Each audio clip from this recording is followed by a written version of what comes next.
Hello everyone, my name is Dr. Pradeep Shinoy from Pacespro.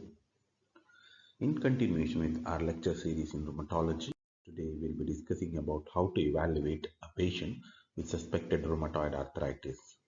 Remember that we need to order few of the investigation keeping in mind the diagnosis and the possible treatment which needs to be started. So we need to ask for full blood count with smear, urea and electrolyte, liver function test, and inflammatory markers such as ESR and CRP, urine analysis to look for any proteinuria, serology, synovial fluid analysis, not in all the cases, but it is supportive in terms with it is associated with the low viscosity, which is unlike osteoarthritis. X-rays of the hand and the chest X-ray. Now these are the baseline investigation which needs to be done before treatment is started. So rheumatoid arthritis is classified as seropositive and seronegative based on the presence of rheumatoid factor. Now, what is this rheumatoid factor? It's an antibody against the IgG component of the serum. So it's specifically of IgM subtype, which is acted against the Fc portion of the IgG, and we detect this by using a test which is called a solid phase radioimmunorescence assay or ELISA. Then we have another serological marker, what is called as anti-CCP, anti-citrullinated cyclic peptide.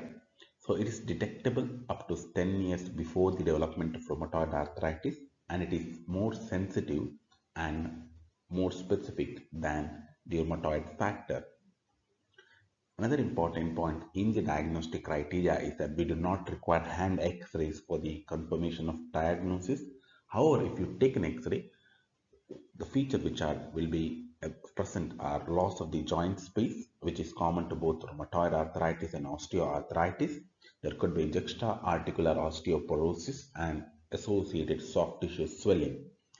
The late features on the X-ray are periarticular erosions associated with osteopenia or osteoporosis and subluxation of the joint. Now, based on the information available from the history, examination, laboratory feature, you can prognosticate the rheumatoid arthritis. Those factors which are associated with the poor prognosis are presence of rheumatoid factor positivity, poor functional status at presentation, presence of HLA-DR4, X-ray showing early erosion in a patient who is presented with rheumatoid arthritis within 2 years of span, extra-articular features such as presence of rheumatoid nodule. We have female gender, insidious onset, and presence of the anti-CCP antibody or presence of anemia within 3 months of diagnosis indicates the poor prognosis. How do you manage rheumatoid arthritis? You can use number of drugs. The options available for management of rheumatoid arthritis are non-steroidal anti-inflammatory drug, mainly as analgesic. Then we have disease-modifying anti-rheumatoid drugs, also called DMARD. Now, these are the group of drugs which are the crux of the in the treatment of rheumatoid arthritis. Then we have steroids, which has to be used cautiously. Then the biological agents.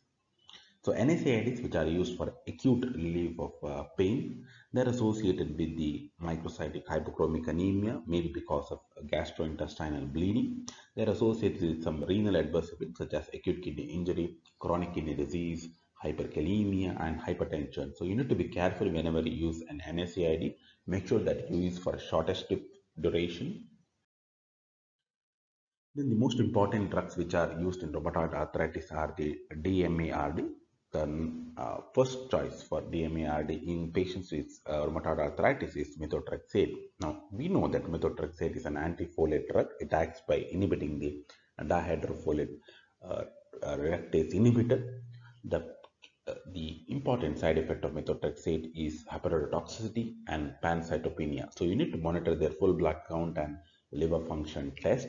It's a teratogenic drug, so you should advise contraception. Leflunomide is another drug which is used less frequently. It is associated with the hepatotoxicity and teratogenicity. Hydroxychloroquine, anti-malarial drug, which is associated with some benefit in rheumatoid arthritis, especially the joint pain. It is associated with the retinal toxicity.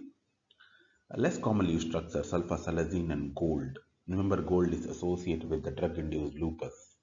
Then we move on to the biological drugs. We have infliximab and adalimumab. Both are anti-TNF drugs. Remember, these monoclonal antibodies are associated with the reactivation of tuberculosis and presence of opportunistic infection. These drugs are given parenterally and has to be avoided in patients who have had a recent major surgery.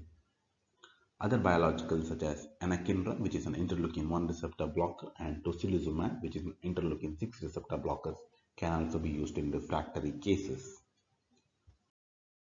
Thank you.